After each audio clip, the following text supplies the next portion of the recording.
This is Conrad Henry Roy III reporting about social anxiety. Social anxiety to me is the inability to function properly in a manner that you want to in social situations. And the hardest thing for me is to be comfortable in my own skin. Now I know.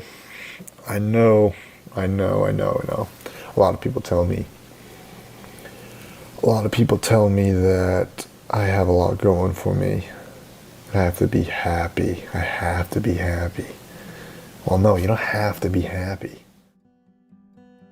On Saturday, 12 of July 2014, 18-year-old Conrad Henry Roy III took his own life. Conrad had poisoned himself with carbon monoxide fumes while sitting in his truck at a Kmart parking lot in Fairhaven, Massachusetts. At first glance, this appeared to simply be a tragic incident of a young man who could not overcome his battle with anxiety and depression. However, very quickly, the police discovered a far sinister set of events leading to a young man ending his own life. Conrad was born on the 12th of September 1995 in Massachusetts. Conrad graduated on the honor roll, which is the highest grade possible, from Old Rochester Regional High School. He was a high school athlete who played baseball and ran track. He worked in the family business alongside his father, his grandfather, and his uncles. The family ran a marine salvage business. In 2012, whilst visiting some relatives in Florida, Conrad met a girl called Michelle Carter. Michelle was on a family holiday in Florida. Both were 16 years old at the time, and they were pleasantly surprised to discover that they both lived in Massachusetts. Michelle was born on August 11, 1996 in Massachusetts. As a teenager, Michelle was prescribed medication to treat anxiety and depression. Michelle also suffered from an eating disorder. Following their meeting in Florida, the pair stayed in touch via text messages and emails. Between 2012 to 2014, they met each other a few times despite living only 35 miles apart. Conrad had a difficult upbringing. It is alleged that Conrad suffered physical and verbal abuse from his father and grandfather. For some time, Conrad had been struggling with social anxiety and depression. Conrad had seen numerous therapists to help him overcome the issues he was facing. A frequent topic in their communications was Conrad's fragile mental health and suicidal thoughts. On one occasion, Conrad discussed the possibility of both of them taking their own lives in some sort of Romeo and Juliet type story. Between October 2012 and July 2014, Conrad attempted suicide on several occasions. Conrad tried overdosing, drowning, water poisoning, and suffocation. None of these attempts succeeded. At 17 years old, Conrad had been hospitalized following a paracetamol overdose. Michelle tried to help Conrad through his depression, encouraging him to seek professional help. After one failed suicide attempt, Michelle texted Conrad saying, "You have so much to live for. Please don't."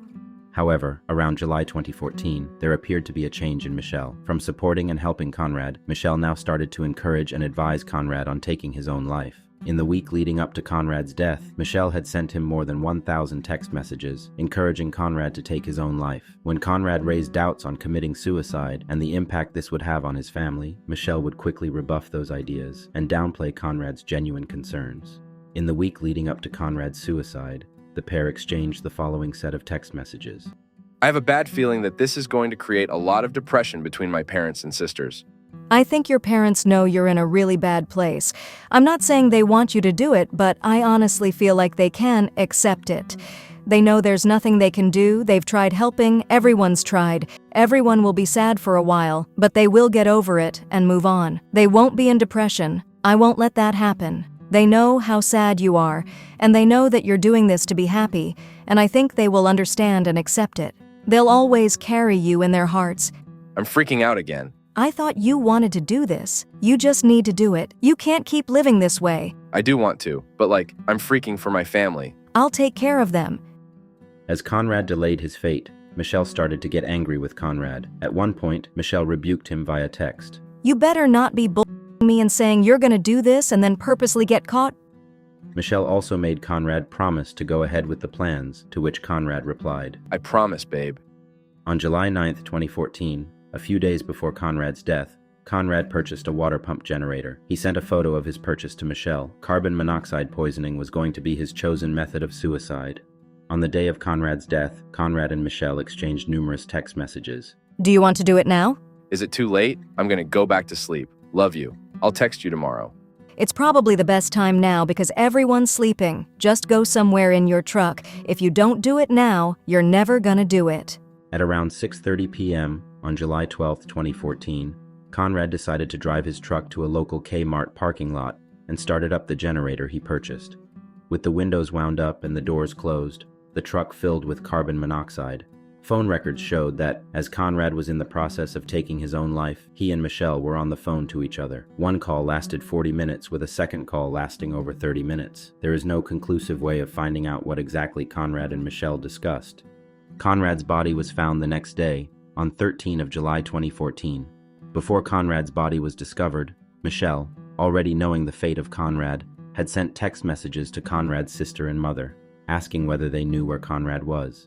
Conrad was laid to rest a week after his death. Michelle attended the funeral, and Conrad's family were surprised to learn that they both were close. The family had no idea that Michelle was Conrad's girlfriend, since they hardly ever met up in person. Michelle requested Conrad's ashes, as well as being allowed to visit his bedroom and go through Conrad's belongings. Conrad's family rejected Michelle's request, as they did not know much about her, and were under the impression that Michelle and Conrad were mere acquaintances. As police started their investigation into the death of Conrad, they found thousands of text messages between Conrad and Michelle. Review of messages found that Conrad, while sitting in his truck, realized that this was a bad idea and he did not want to go ahead. However, Michelle sent a text to Conrad stating, "Get back in!"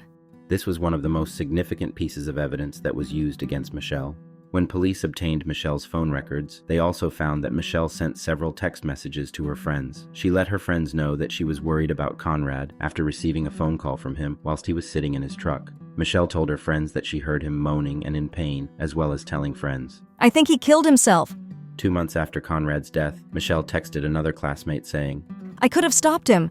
I was on the phone with him and he got out of the car because it was working, and he got scared, and I told him to get back in."